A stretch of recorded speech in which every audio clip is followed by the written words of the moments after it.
Doctor মহানামব্রত ব্রহ্মচারী কৃত শ্রীমদ্ ভাগবতমের দশম স্কন্দের ফেলালভ নামক টিকার আজ একবিংশ অধ্যায় পাঠ করব। একবিংশ অধ্যায় থেকে আমরা আজকে পাঠ করব। এই অধ্যায়ের নাম বেণুগীতি। এতে বেণু মাধুর্য বর্ণিত হয়েছে। বর্ণনা করেছেন গোপীগণ।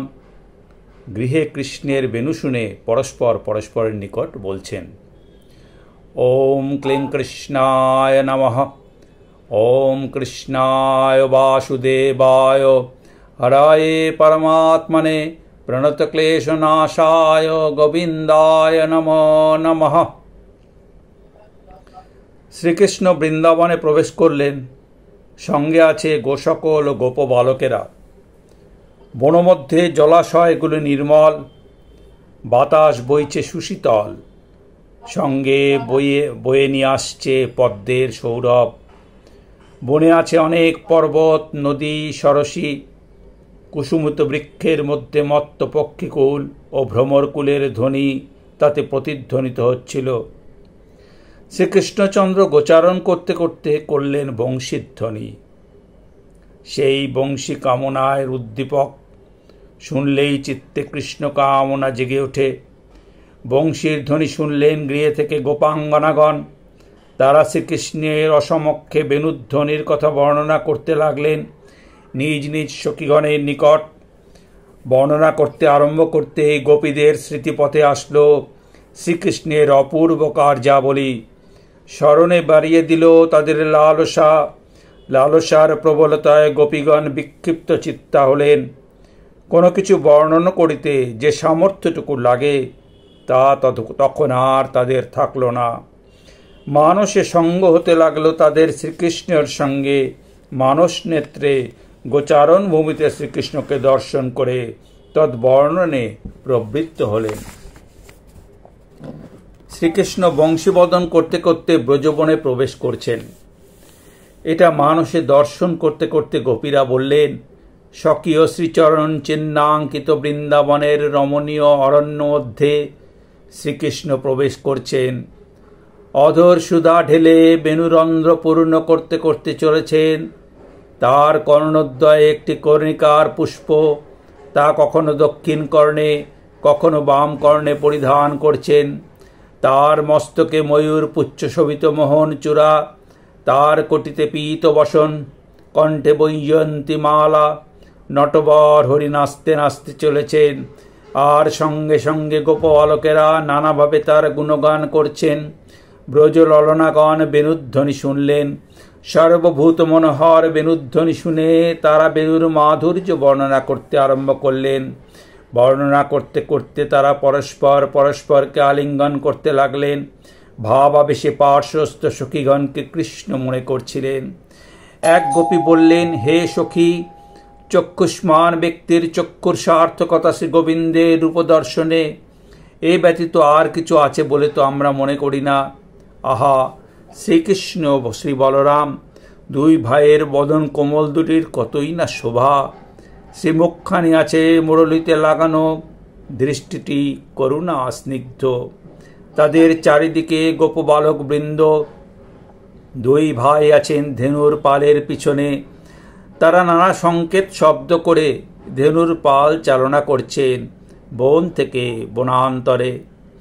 অন্য এক গোপী বললেন, দেখো, শ্রীকৃষ্ণ বলরাম শোভা পাচ্ছেন ঠিক রঙ্গস্থলে নটবরের মতো। তাদের বেশ কত সুন্দর, কত মধুর। নব নব আম্রপল্লব, ময়ূরপুচ্ছ, পুষ্পস্তবক প্রভৃতি চূড়ায়, হাতে লীলা কমল, গলে মালিকা, কোটিতে নীল পীতবসন।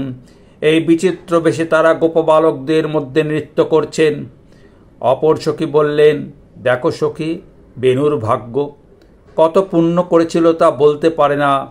যে অধর সুধা আমাদের ভোগ্য, তা সে একাকী স্বাধীনভাবে যথেচ্ছ ভোগ করছে, তাও আবার গোপনে নহে, উচ্চৈস্বরে আমাদেরকে না জানিয়ে। বেণুরবে সকল বৃক্ষই আনন্দে ডগমগ। তারা মধুবর্ষণ ছলে আনন্দ প্রকাশ করছেন। বংশে একজন ভগবত ভক্ত হলে কুলবৃদ্ধেরা তাতে আনন্দে রোমাঞ্চিত হন।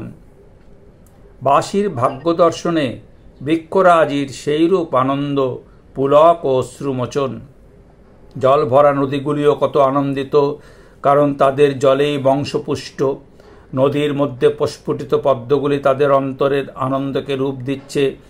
অপর এক গোপী বললেন, সখী, শ্রী বৃন্দাবন ধাম পৃথিবীর যশ বিস্তার করছে, কারণ এই ভূমি গোবিন্দের চরণ চিহ্নে চিহ্নিত।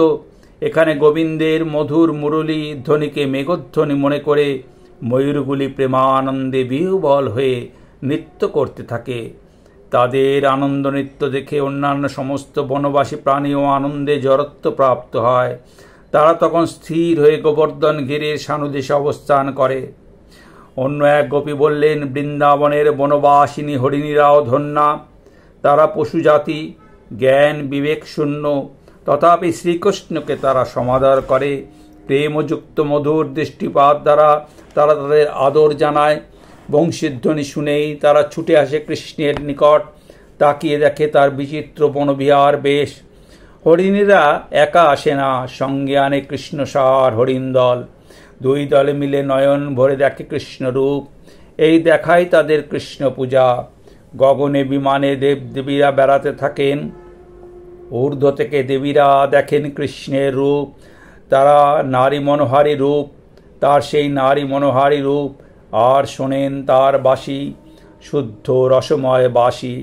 দেখে শুনে হন তারা কৃষ্ণ কামনায় মোহিতা। তারা মূর্ছিত হয়ে পড়েন স্বামীর কোলে।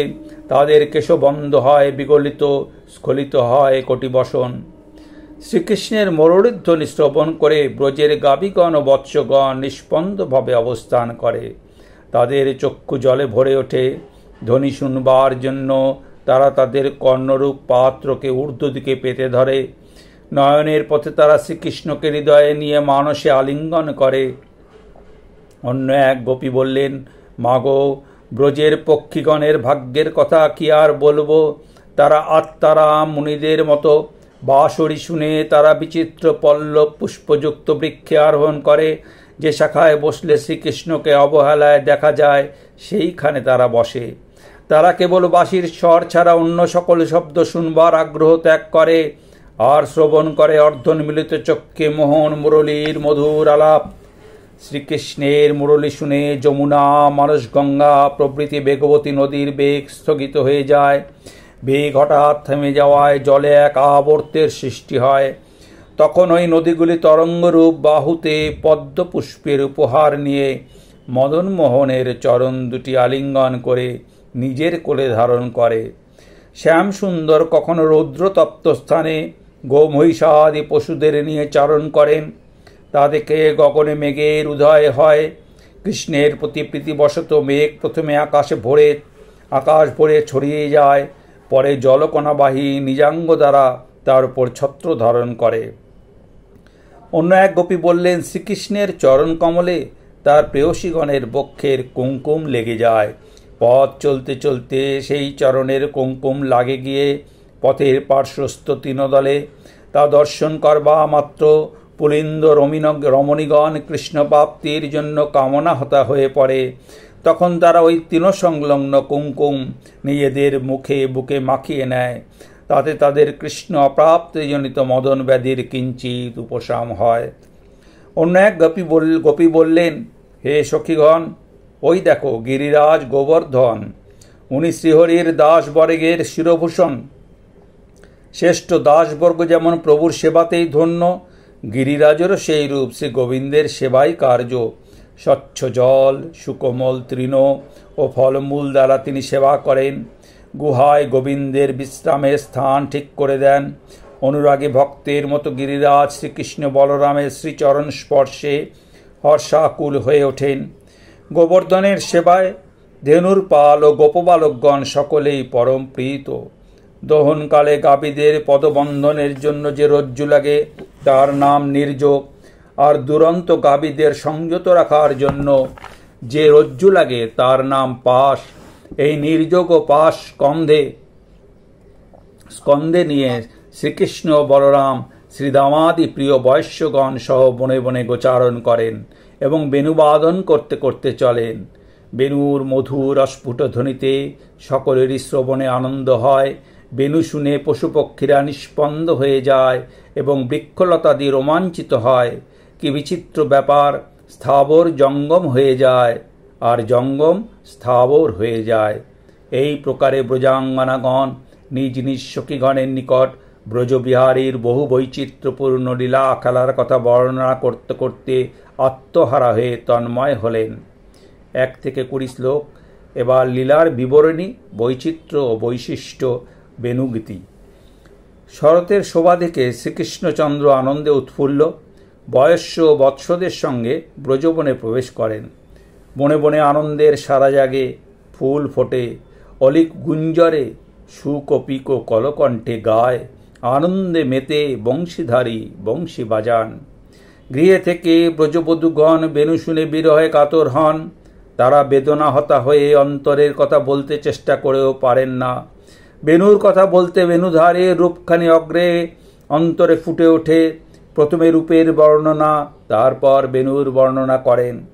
শ্যাম সুন্দরের মুরলীচুম্বিত বদন দর্শনেই তাদের নয়নের সার্থকতা। বনবিহারের শোভা দেখলে রঙ্গস্থলের নটবরের মতো মনে হয়। নীরস বাঁশের বাঁশির কি ভাগ্য! শ্যামের করের, বক্ষের ও বদনের স্পর্শ পেয়ে বেনু ধন্য। বেনুর গর্বে বন গর্বিত, জলাশয় গর্বিত। বেনুর নাদে ময়ূর নাচে, অন্যান্য প্রাণীরা আনন্দে জড়ো হয়। বনের হরিণীরা বেনুধারীর প্রতি প্রেমপূর্ণ দৃষ্টিপাত করে। দেববনিতারা প্রতিক্ররে মূর্ছাদশাপ্রাপ্ত হন। বাছুরগুলি মাতৃস্তন ছেড়ে নিষ্পন্দভাবে থাকে। বেনুরবে যমুনার জল থেমে আবর্ত সৃষ্টি করে। আকাশে মেঘ স্থির হয়ে বংশীধারীকে ছায়া দেয়। বেনু শুনে জঙ্গম প্রাণীরা নিষ্পন্দ হয়, স্থাবরেরা গতিমান হয়, বৃক্ষলতার পুলক হয়, গোবর্ধন গলে যায়। পক্ষীগুলি মনির মতো মৌন হয়ে মুরলীধারীর রূপ দেখে। সকলই অপূর্ব। গোপীদের এই বেনু মাধুর্য বর্ণনার মধ্যে বৈচিত্র্য। এই যে প্রত্যেকটি কথার মধ্যেই বেদনা আছে।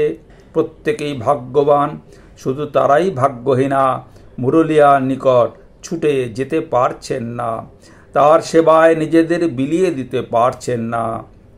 এই বেদনায় তাদের অন্তর ভরা। বর্ণনাটি এই বেদনা থেকেই উদ্ভূত। আজকের মতো এই 21 অধ্যায়ের ফেলালাপ পাঠ সমাপ্ত।